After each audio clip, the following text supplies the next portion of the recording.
ہمارے بحری بیڑا جو کھڑا ہے اس سے بھی کہا گیا ہے کہ آپ تیار رہیں، اور پھر فضائیہ کو بھی جو ہے تیار کر دیا گیا ہے۔ تو کہیں یہ جو بھی سرگرمیاں ہو رہی ہیں، کہیں یہ بہت بڑے طوفان کا پیش خیمہ تو نہیں ہے، یہ بھی دیکھنے کی ضرورت ہے۔ بہرحال ناظرین، آپ کو بتا دوں کہ جہاں تک سجاد صاحب نے کہا کہ ایسا لگتا ہے کہ جنگ کے بادل منوا رہے ہیں، تو ایسے میں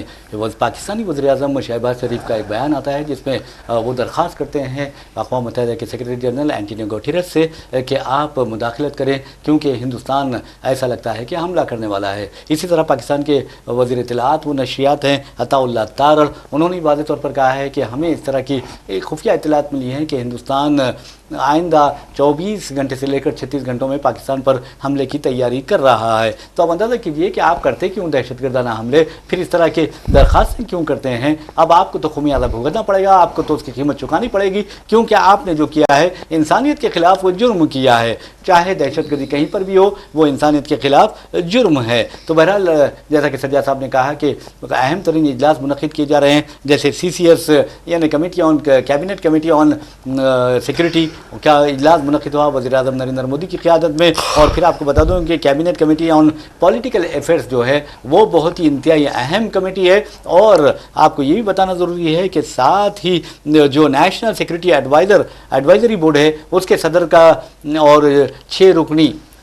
یعنی عاملہ کا اعلان کر دیا گیا ہے، اور اس میں آپ کو بتا دوں کہ الوک جوشی جو ریسرچ اینڈ انالیسس ونگ یعنی را کے سابق سربراہ چکے ہیں، اس کا سربراہ بنایا گیا ہے، جس میں 6 نئے ارکان کو شامل کیا گیا ہے، اور ان ارکان میں ریٹائرڈ ملٹری اور پولیس آفیسرز شامل ہیں۔ سابق ویسٹرن ایئر کمانڈر